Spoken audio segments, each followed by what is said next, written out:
Der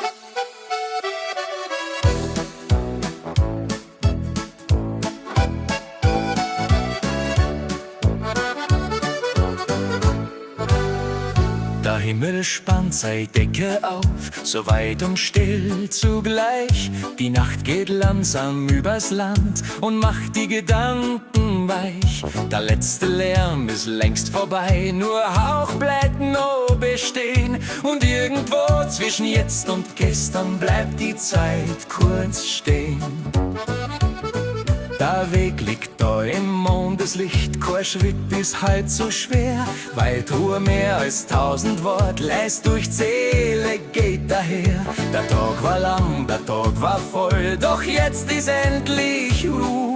Und all das, was man nimmer braucht, lass man ganz einfach zu.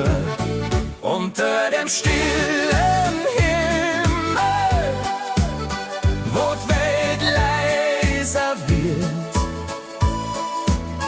Unter dem stillen Himmel, wo kein Gedanke irrt.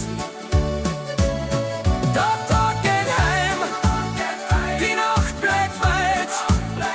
Unter dem stillen Himmel find ich meine Zeit. Die Sterne stehen wie Wachter da, ganz ruhig, ohne Hast. Und jeder trägt seine eigene Geschichte, die heut noch Platz drin hat. Man schaut hinauf, man fragt nix mehr, weil die Antwort schon da ist. Manchmal reicht's, dass man bloß spürt, wie ruhig alles sein kann.